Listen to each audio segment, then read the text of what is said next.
KPAX Community Spotlight is sponsored by Corwin Motors of Kalispell. Well, welcome back to another edition of Community Spotlight, everyone. With me today, Boris and Emily. They are with Grizzly Orienteering, and it's awesome. So we're going to get into the details. First, though, guys, thanks so much for joining me this morning. We're happy to be here. Thanks for having us. All right, so Boris, let's talk to you first. You started Grizzly Orienteering a couple years back. First off, tell me why you started it, and then also, I want to know what Grizzly Orienteering is, because I'm not too familiar with it. Totally. Yeah, my wife, Allison, and I moved to Missoula in 2020 during the pandemic, and orienteering is a sport that I've been doing my whole life, and I found that there's this whole beautiful city without an orienteering club. So Allison and I decided to start it up. We held a few events for free, kind of advertised it to the community to see if folks would be interested. We got a good group together, and now we have a whole club going on. I love it. So Emily, I'll come to you next. What is orienteering for people who don't know? Yeah, so I always describe it as a treasure hunt in the woods. So at each event, we have courses from beginner to advanced. And on your course, you use a map, a topographical map. We set up a course with different points. At each point, you will find one of these flags and then our little check-in box. And we send you with these little trackers that you use to check in at each place to show at the end that you've been to all of them and then how fast you did it or slow. So the beautiful thing about it is, you know, people show up and they're like, I don't know north from south from whatever. Anyone can do it. We always have beginner instruction at every event. Our two 9 and 10-year-old kiddos can go out and do the beginner ones all by themselves.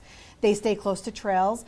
It's beautiful because people can go and just walk a course and spend some time in nature. People can be like Boris and sprint full out, and it's a full-on workout and brain exercise there in the woods. So it really is anything for everyone. Just orienteering, going outside and having fun, finding these spots in the woods. I love it. So how, and I mean, there's so much to get into and not enough time, but how, what are the clues to find these? Is it like geographical coordinates, or how does that work? Yeah. Great question. So you're basically armed just with a map and your compass. Yeah. We have these little special compasses that settle much faster than a regular topographic compass.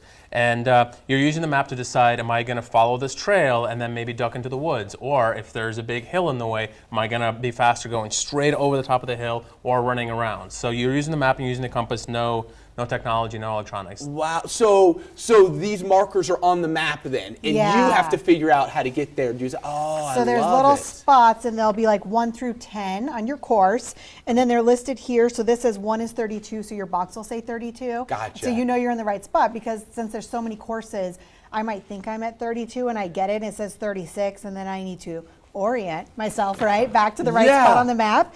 And then there's also clues. They'll either be written out or pictures saying, this one is at the bottom of a boulder, or this one is by a lone tree. And so that kind of gives you a hint when you see the land in front of you, maybe where you're kind of supposed to be heading, if you're not maybe as good with your compass as eventually you can be. Love it. All right, let's quickly run through this here, because Boris, also members from the team here in Missoula are going to the World Championships. Is that correct? That's right. So this is a competitive sport. It's not in the Olympics yet, but there are World Championships, and in the summer you do this on foot. So people are kind of running cross country and finding controls. In the winter you do it on cross country skis. So we've been fortunate to have 4 of our youth, youth program members, qualified to represent Team USA at the Junior World Ski Orienteering Championships. These will take place in Sweden in February. Love it. And so, Emily, let's say people see this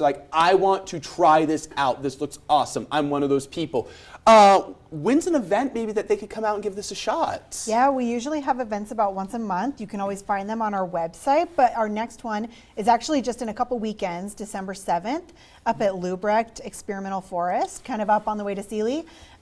If we magically get a lot of snow before then, it will be on skis, but most likely it'll be a foot orienteering event, and anyone is welcome to sign up and come and join us, and we will get you out there, and we promise we'll get you back. All right, perfect. One other one here, just really quick. If people see and they're like, ooh, that sounds awesome, the World Championships, you're kind of raising funds at this point. There's a way they could donate, maybe? Yeah, go to our website. There will be a donate button to support our youth who are traveling overseas. And then if you think, hey, maybe my kids want to try this out, we run an after-school youth program program both in the spring and in the fall. So sign up will be open for the spring program pretty soon. All right, Boris and Emily, this sounds awesome. Thank you for coming in and giving us all the details on this. Thank you so much for having us. Yeah, thanks, Lois. Appreciate it.